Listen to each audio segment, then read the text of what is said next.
Les frérots, bonjour à tous, j'espère que vous allez bien et que vous avez passé une bonne journée. On est à 48 heures de cette finale de Ligue des Champions, les gars. Le stress commence à se faire ressentir petit à petit, ça commence à monter. Je pense que demain, on sera au summum et le jour J, j'en parle pas, les gars. Mais moi, ce qui me fait rire, c'est sur ces réseaux sociaux, les gars, où tu vois les gens qui sous-estiment Dortmund, des Madrilènes, des gens de chez nous, les gars, qui sont contents, la fleur au fusil, qui croient que ça y est, la 15e est dans la poche.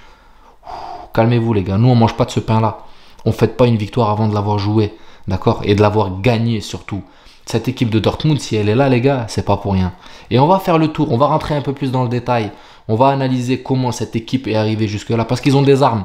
Certes, nous, on a des individualités bien huilées. On a un collectif, une cohésion, une symbiose. Cette saison, le Real Madrid est, j'ai envie de dire, une équipe injouable. A été une équipe injouable, que ce soit dans la campagne de Ligue des Champions, même si on s'est fait quelques frayeurs contre Leipzig, contre Manchester City, bref, il y a eu quelques frayeurs, mais tu sentais qu'au final, la situation allait toujours se retourner en faveur du Real Madrid. Mais attention, parce que cette équipe de Dortmund, les gars, ils ont un collectif, ils ont une symbiose, ils ont une organisation. Ils n'ont pas des individualités flamboyantes à l'image de celle du Real Madrid, les Vinicius, les Rodrigo, les Bellingham.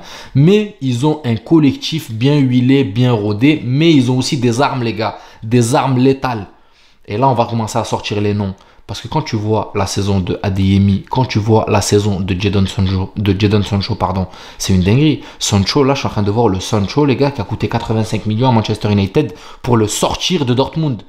Et là, il revient à Dortmund et le mec, il est prêt à être racheté par l'équipe qui l'a vendu. Donc moi, je vous le dis, ne pas sous-estimer ce Jadon Sancho. Ces deux armes qu'ils ont en tant qu'ailier, là, les Adeyemi et Sancho, ils sont létals. Ils sont létals. Ils n'ont rien à perdre, les gars. Ils ont tout à gagner. Déjà, leur parcours est déjà incroyable. Donc, ils ont tout à gagner.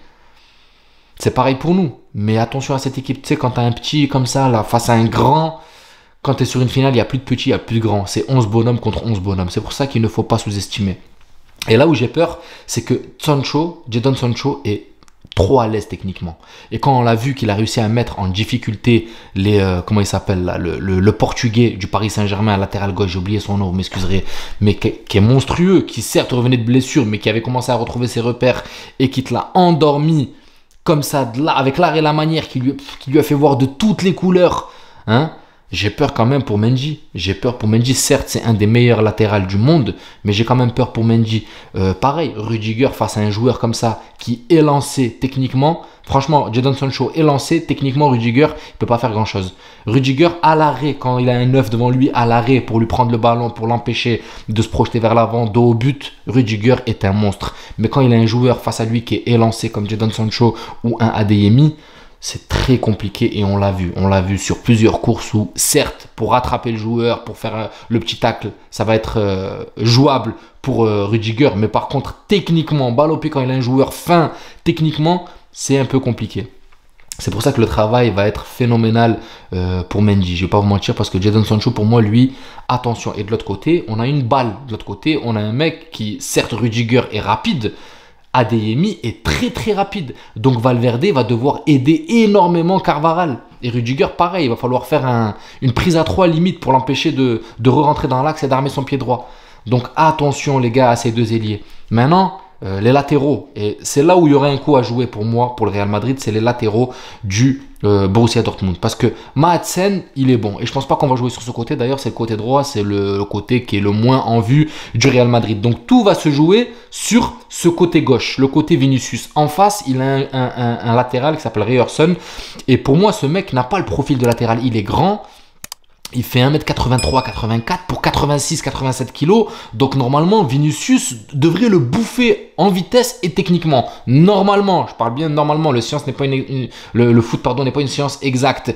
Donc il a plus le profil de défenseur central sur Ryerson. Il est grand, c'est un Norvégien, un international norvégien. Donc pour moi, si Vinicius a attrapé et a torché de tous les côtés un latéral de côté qui est Kimmich, il devrait pouvoir, les gars, attention, je parle bien au conditionnel. Il devrait pouvoir s'amuser avec Ryerson. Donc pour moi, ça va être la faille, en sachant qu'il y aura Emre Can qui va venir, qui va couvrir, qui va combler un peu, qui va aider Ryerson sur le côté, avec pareil des replis de Julian Brandt qui va venir aider aussi certainement, et le troisième milieu qui est Sabitzer. D'accord? Donc Pour moi, s'il y a quelque chose à aller gratter, c'est sur ce côté. Mais d'ailleurs, c'est le côté où on travaille le plus. C'est le côté de Vinicius. Par contre, de l'autre côté, côté Madsen, là, ça va être un peu plus compliqué parce qu'il est très fort. Et justement, il va falloir le tenir. Il déborde énormément. Donc là, si tu as Adeyemi de son côté, en plus de ça, tu as Madsen qui peut le dédoubler. Il va falloir faire très attention à Carvajal. Carvajal, il va falloir qu'il soit vraiment sur ses appuis pour tenir Madsen, d'accord? Parce qu'il peut prendre les gars à la vitesse et il va très très vite. Donc, comme je vous l'ai dit, cette équipe de Dortmund n'est pas à sous-estimer. Et comme nous, on a eu un Joselu qui nous a sorti une saison de psychopathe, ben aussi ils ont Füllkrug, les gars, qui, pareil, ils ont deux histoires qui se ressemblent, les Füllkrug et l'autre. Son équipe est redescendue en D2, il a été repêché par l'équipe de son cœur, en parlant de Joselu qui a été le Real Madrid. Et l'autre, frère, il y a 2 ans, il était en D2, D3 allemande en train de jouer, et maintenant il se retrouve à faire une finale de Ligue des Champions. Donc quand tu regardes, mine de rien, c'est deux destins qui se ressemblent un petit peu. Et quand tu regardes dans la globalité, certes, le Real Madrid, bon, du fait de son histoire, du poids de la Ligue des Champions et tout, est au-dessus dû à son palmarès. Mais quand tu regardes footballistiquement, attention les gars, attention à ne pas sous-estimer cette équipe de Dortmund parce qu'ils ont des armes, les gars. Julian Brandt est sur le banc. Le banc, faut pas négliger parce qu'il y a un Bino Gittens, les gars, qui peuvent venir remplacer un Adeyemi ou un Jadon Sancho à n'importe quel moment. Et Bino Gittens, les gars, début de saison, c'était monstrueux, même si ça s'est atténué un petit peu au fur et à mesure de la saison. Et de l'autre côté, Malen aussi, les gars, parce qu'il a eu sa période, son moment, il s'est blessé à un moment, mais il a eu sa période où il a été monstrueux.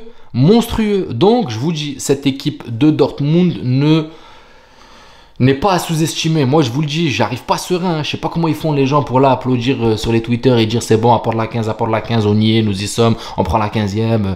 Bellingham, Vinicius, Ballon d'Or. Calma les gars, rien n'est joué. Le match, c'est samedi à 21h. Alors, je comprends pas. Je sais pas, pour moi, je suis pas aussi serein que ça, les gars. C'est une finale de Ligue des Champions. Tu peux pas venir et te dire, ok, bon, t'as les stats, machin, le Real perd rarement les finales. T'as aussi l'euphorie de cette équipe qui nous a fait une saison de malade et on est à 2 doigts de faire presque un sans faute cette saison. Mais c'est pas fait, les gars. Ce n'est pas fait. Donc, c'est pour ça, calme. Il faut calmer ses ardeurs. Et nous, ben, il faut arriver concentré. Comme vous le savez, les gars, dans les cages, c'est clair et net. Maintenant, ça ne sera pas Lunin parce qu'il a chopé une grippe et tout. Ils l'ont mis un peu à l'écart. Il devrait arriver sur place.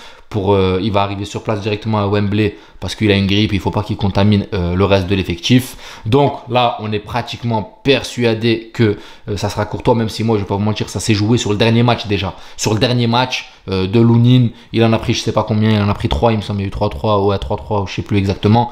Et ça s'est joué sur ce match-là. C'est bon, il a perdu sa place de titulaire. Et je vais pas vous mentir, même au fond d'Ancelotti, j'étais sûr que du moment que ça y est, Courtois est revenu, a fait 1 ou 2 matchs, il a montré de quoi il était capable. Pour moi, il n'était plus question de Lunin.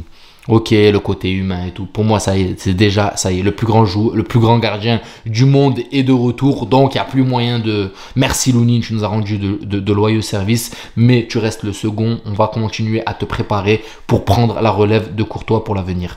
Mais ça n'empêche à rien que si on est là, c'est grâce à lui. Et ça va pas falloir l'oublier, les gars. Parce que sans Lunin, nous ne sommes pas là. Parce que j'ai vu, il y en a beaucoup qui ont râlé. Non, Lunin mérite. Les gars, moi j'ai envie de gagner. Je vais pas vous mentir.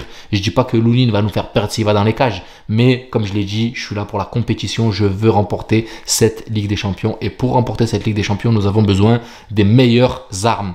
En l'occurrence, nous avons donné un match à Courtois. Nous avons donné un match à Lunin. Donc pour moi, les gars, Courtois n'a pas encaissé. Clean sheet, 0-0. Lunin en a encaissé 3. Donc pour moi, Courtois passe devant et puis ça reste le meilleur gardien du monde. La compo, on va pas se mentir, ça va être la compo habituelle, les gars.